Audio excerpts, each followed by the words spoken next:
So this person you saw on the deck of the Fortuna, could it have been my father? There's no way to be certain. Yeah, but you were looking right down at him. There must have been something that you could recognize. His hair, his clothes. It was dark.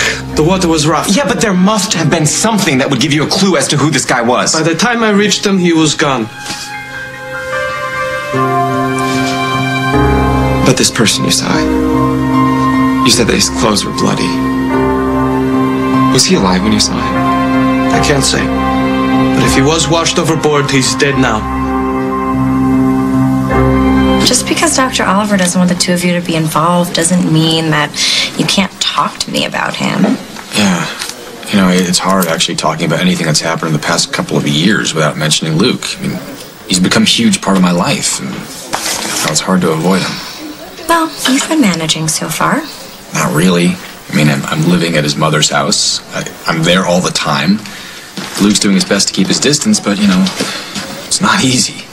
Well, don't even think about moving out. You're not going to be able to find a cheap place anywhere in this town. Even your big bad doctor couldn't find a place. He's living with Katie. What? How did that happen? I don't know. I just wish I got there first. All right, how does this sound? Needed. Apartment to share. That works. Okay, good. I'm going to go post this one. Wait. Don't waste your time. You don't think I'm going to be able to find a roommate? You already found one. Me. Sorry. I made my position clear. Crystal. I agreed to treat Noah, but your involvement is neither warranted. Look, we're following your rules, Doctor. I barely see Noah, let alone speak to him. They're still living at your mommy's house. We're in separate rooms. We're on separate floors. I am going out of my way to give Noah the space that you think he needs. You're holding all the cards here, all right? So you don't need to rub it in my face every time we run into each other. The point is, I don't like running into you, Mr. Snyder. But since you've shown up uninvited to my patient's appointment, what is it you want? That is none of your business. Okay, well, when I'm informing Noah later on that I'm dropping him as a patient... You can't do that! You. Look, Noah didn't know that I was coming here. I overheard him talking to Maddie, and she was going to bring him here, and I thought that maybe I could run into him before you showed up. I need his advice for something. What's the emergency? Did you snap a string on your tennis racket? My father's disappeared.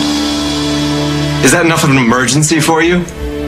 He's vanished, and he's left me with a company, and a million questions, and I just...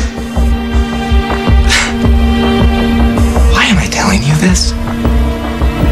The only thing that you've ever lost is a fee.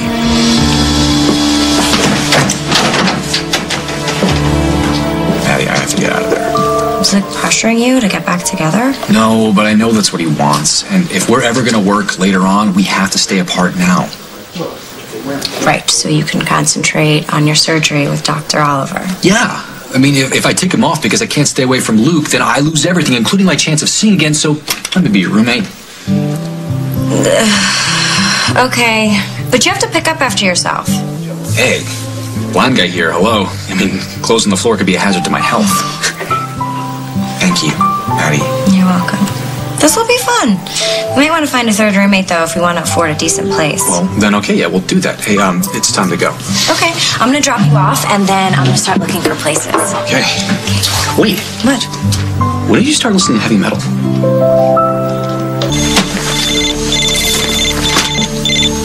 Luke, I was just about to call you. What's going on? Meg's turned herself in. When? I don't have the details, but she's back at Deerbrook. Did she tell the police anything about Damien? I'm not sure, but I'm still concerned that she may have done something to him. Mom, I need to talk to you, but I have so many calls I've got to make. Can you come to the office? What's wrong? Not over the phone. I'm on my way.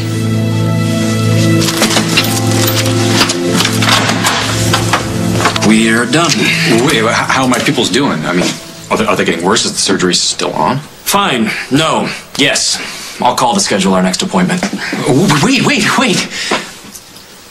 So when do I, get my miracle cure?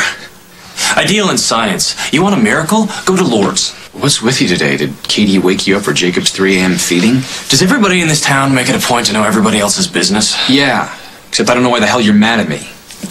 You want to know what my problem is? Ask your buddy Luke. Well, when did you see him? Oh, he was having a bad hair day. He wanted to see you. But he knows that you don't want him anywhere around you. And yet, for some reason, he decided to ignore that. I'm sorry. Luke and I have been together for a long time. It's kind of difficult for us to just stay apart from each other. Let's be clear, Mr. Mayor. I'm not your friend, and I'm not your shrink. I know that. When those lines get crossed, things get messy. I don't like messes. You clean up yours, or find another surgeon.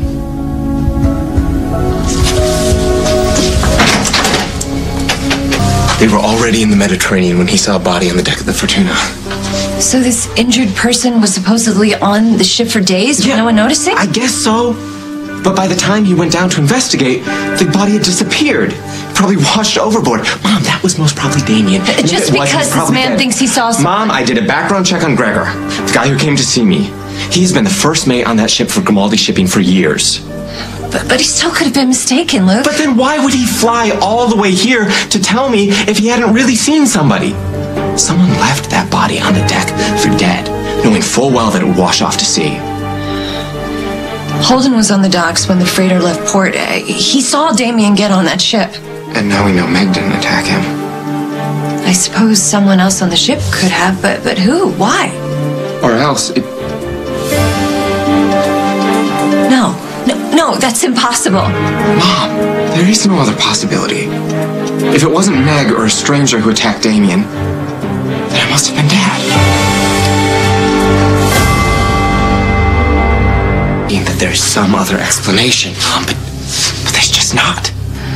Holden didn't hurt Damien. He is an honest, decent man. Yeah, but even honest, decent men can be pushed to the brink. And God knows that Damien knew how to push. Stop talking like this. They found his wallet in the water, Mom! And you said it yourself. You wouldn't just toss it overboard. I said that because I wanted to believe that he loved you too much, that he cared about us too much to let us worry, but I gave him too much credit, Luke. You don't honestly believe that, Mom? Do you? One thing that Damien has consistently done since I've known him, and that's look out for himself. Look, I know that he's no saint, but he's also my father. No. Holden is your father. He's the man that has raised you, that has loved you your whole life, Luke. And if he thought that you were accusing him of attacking Damien and leaving him to die, his heart would be broken. Do you think I want to do that? That's the last thing I want to do. I just wish that there could be someone. I know, baby, I know. I wish that he had become the man that we thought he was too, but he wasn't.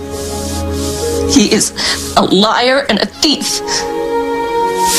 Don't you let him steal the love and the trust that you have for your father. I have to get back to work. There's so much that I have to do. Can I help you? I need to take some papers to the attorney, see where we go from here, but I'll call you if I need anything. Promise? Yeah.